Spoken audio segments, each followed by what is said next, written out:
वन्दे ब्रह्मपुरादीपं श्रीसहजा नन्दं च मूलाक्षरम् श्रेयस्कारणसद्गुणैकनिलयम् श्रीप्रागजिह्वावत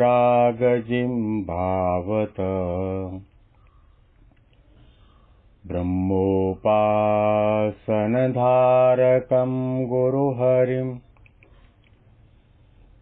यज्ञं तथा योगिनं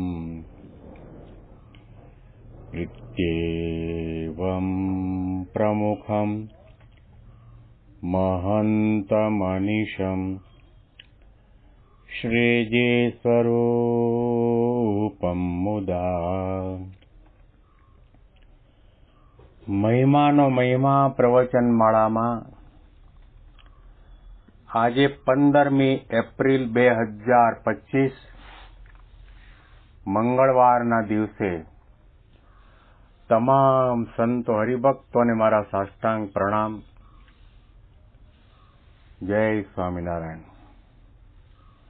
હેપી વચનામૃતપી શતાબ્દી મહોત્સવ. હેપી પ્રમુખ સ્વામી મહારાજ શતાબ્દી મહોત્સવ. છેલ્લા 60 દિવસથી આપણે વચનામૃત ગરડા અંત્યનું 24મું સાંભળી રહ્યા છીએ, જેનું શીર્ષક છે 16 સાધનનું, જ્ઞાનાંશના વૈરાગ્યનું. આનું થોડું આપણે રિવિઝન કરી લઈએ. આ વચનામૃતમાં શરૂઆતના ભાગમાં મુક્તાનંદ સ્વામીએ મહારાજને પ્રશ્ન કર્યો કે ભગવાનનો જે ભક્ત છે તે અક્ષરધામની અંદર ભગવાનની સેવામાં રહે છે, એ સેવાની પ્રાપ્તિના સાધન શા છે? ત્યારે શ્રીજી મહારાજે સેવા પ્રાપ્તિના સાધન 16 બતાવ્યા.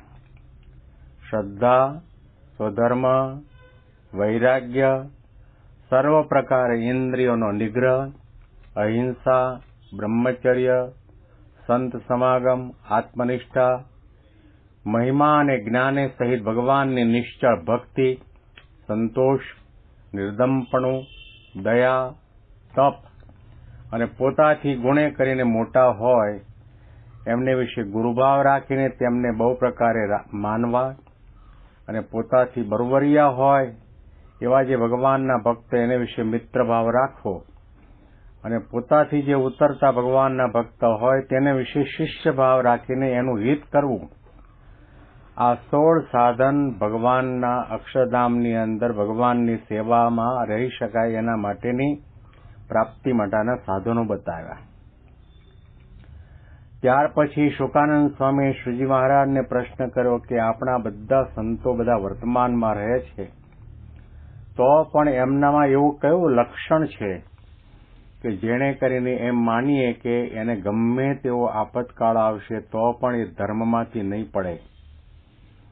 એના અનુસંધાનમાં મહારાજે કહ્યું, ભગવાનના જે નાના મોટા વચન તેની ઉપર જેની નિરંતર દ્રષ્ટિ રહે છે, પણ વચન બહાર પગ દેવો હોય તો એમાં અતિ કઠણ પડે, અને વચનની આગળ પગ માંડીને અધિક પણ ન વર્તે અને ઓછું પણ ન વર્તે, તો જાણીએ કે એ સંતને ગમે તેવો આપતકાળ આવે તો પણ પોતાના ધર્મમાંથી પડશે નહીં.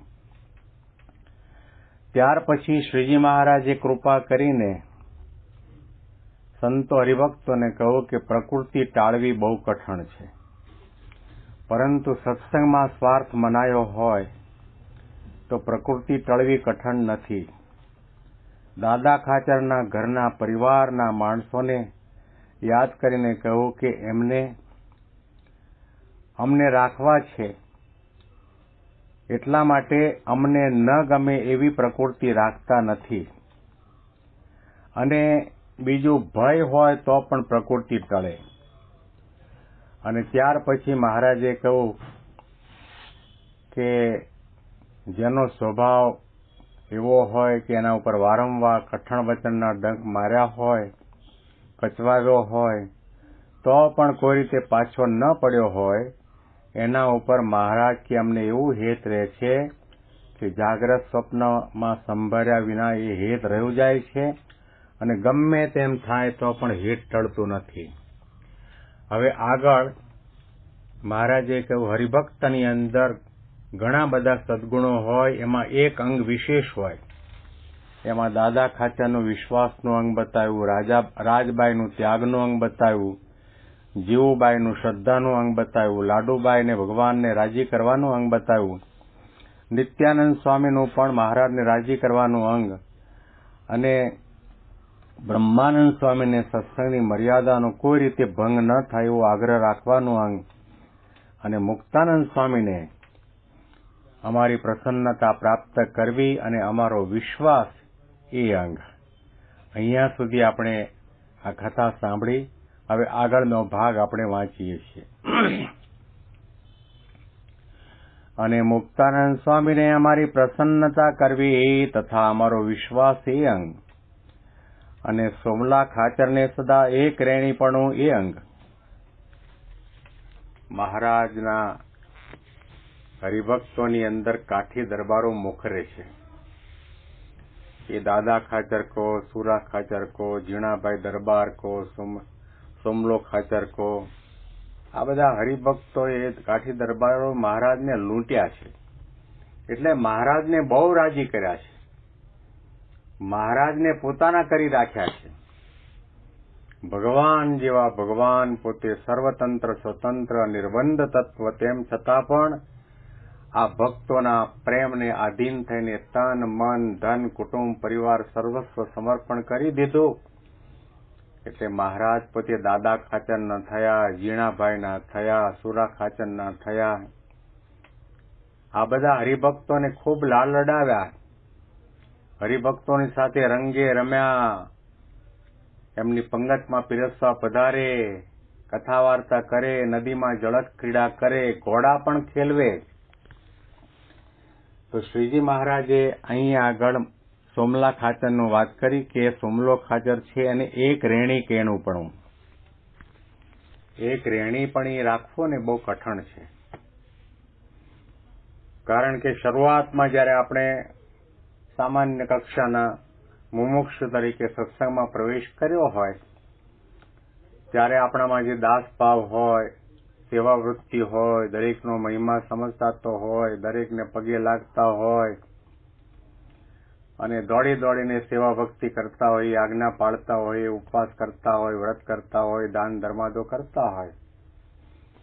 પણ વર્ષ પસાર થાય, 2 વર્ષ પસાર થાય અને ભેગા રહીએ એટલે એકબીજાના સ્વભાવનું દર્શન તો આપણને થાય. કોઈનો આળસનો સ્વભાવ હોય, કોઈને ઊંઘવાનો સ્વભાવ હોય, કોઈને ખાવા પીવાનો સ્વભાવ હોય, કોઈને પહેરવા ઉઠવાનો સ્વભાવ હોય, કોઈનો ઈર્ષાળુ સ્વભાવ હોય, કોઈનો માની સ્વભાવ હોય. ભેગા રહીએ એટલે આપણામાં રહેલા સંતો હરિભક્તોના આપણને અવગુણ કે દોષો કે સ્વભાવનું દર્શન થાય. અને બીજું, આપણે સત્સંગમાં જેમ જેમ વર્ષો પસાર કરતા જઈએ તેમ તેમ લોકો આપણને આદરની દ્રષ્ટિથી જોતા થાય, આપણને પગે લાગે, આપણને મોટી ગાદી ઉપર બેસાડે, આપણને માનપાન આપે, આપણને હાર તોરા કરે, આપણે ત્યાં આપણને પધરામણી કરવા લઈ જાય, જમાડે રમાડે.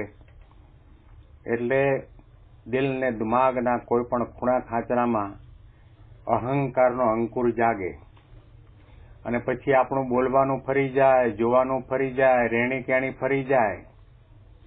શરૂઆતમાં જે દાસભાવ હોય, નમ્રતા હોય એ ટળી જતા હોય છે.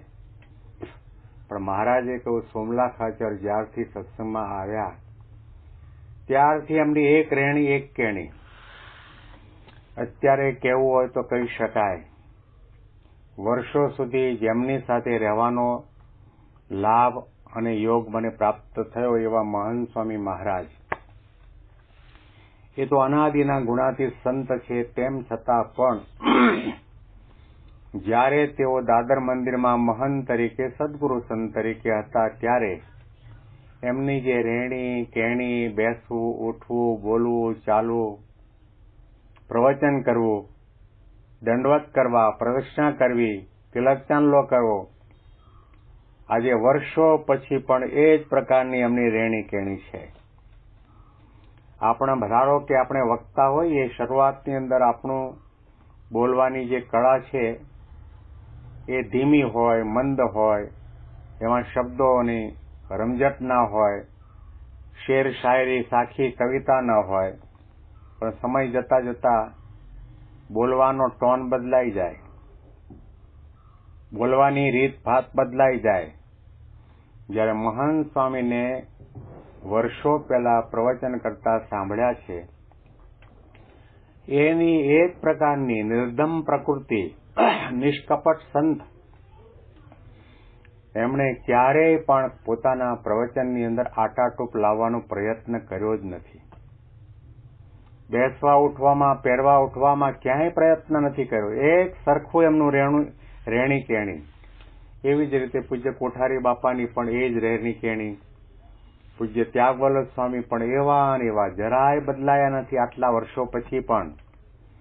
તે વખતે તો બહારના જોનારાને એમ લાગે કે અમે મોટા છીએ, કારણ કે અમે આગળની લાઈનમાં બેઠા હોઈએ અને ત્યાગવલ્લભ સ્વામી સૌથી છેલ્લે બેઠા હોય, વટાણા ફૂલતા હોય ને તુવેરના દાણા ફૂલતા હોય ને શાક સુધારતા હોય ને ઘઉં સાફ કરતા હોય ને સગડો પેટાવતા હોય ને લોટ બાંધતા હોય ને ઝાડુ પોતા કરતા હોય ને વાસણ ઉટકતા હોય, તો લોકો અમને મોટા માને અને ત્યાગવલ્લભ સ્વામીને અમારાથી નાના માને. પણ આજે એ સદગુરુની ગાદી ઉપર બેઠા છે, છતાં પણ એમનું બોલવું, ચાલવું, ઉઠવું, બેસવું, એક રહેણી એક કહેણી. આપણા સત્સંગની અંદર એવા ઘણા ઘણા સંતો અને હરિભક્તો છે. ડોક્ટર સ્વામીની પણ એ જ પ્રકારની રીતિનીતિ. ત્યાર પછી ઈશ્વરચરણ સ્વામીનું પણ એવું જ, વિવેક સાગર સ્વામીનું પણ એવું. આનંદ સ્વરૂપ સ્વામીને તો અમે કિશોરાવસ્થામાં હતા ત્યારથી ઓળખીએ, ત્યારથી જોતા આવ્યા છે. એક રહેણી એક કહેણી. અક્ષરચરણ સ્વામી છે, એમણે આટલા વર્ષો સત્સંગમાં પસાર કર્યા અને આટલી ઉચ્ચ પદવીને પામ્યા. લોકો નમન કરે, દંડવત કરે, પ્રણામ કરે, હારતોરા કરે, તેમ છતાં પણ એમની રહેણી કહેણીમાં લેશ માત્ર પણ ફેરફાર થયો નથી. એક રહેણીની એક કહેણી રહેવું, જીવનના છેલ્લા શ્વાસ સુધી સત્સંગમાં રહેવું એ ઘણું કઠણ છે. તો શ્રીજી મહારાજે સોમલા ખાચરને આ બાબતમાં એના અંગની વાત કરી. તો આ વાત કરવા પાછળનું કારણ એ છે કે આપણે આપણા સ્વભાવને બદલવા. અહંકારી સ્વભાવ હોય તો એને ટાળીને નમ્ર થવું, ક્રોધી સ્વભાવ હોય એને ટાળીને શાંત થવું, સ્વાદીયો સ્વભાવ હોય તેને દૂર કરીને નિસ્વાદી થવું. એમાં પરિવર્તન અવશ્ય કરવાનું છે, પણ કોઈને આંજવા માટેનો ક્યારેય પ્રયત્ન ન કરવો. કોઈના ઉપર પ્રભાવ પાડી દઈએ અને કોઈને મનમાં એમ થાય કે આના જેવો કોઈ ભગત નહીં, આના જેવો કોઈ સાધુ નહીં, કેવા જબરજસ્ત કાર્ય કર્યા, કેટલો સત્સંગનો વિકાસ કર્યો, એવી પ્રકારની ભાવના ક્યારેય પણ જાગે નહીં. અને એક રહેણી એક કહેણી.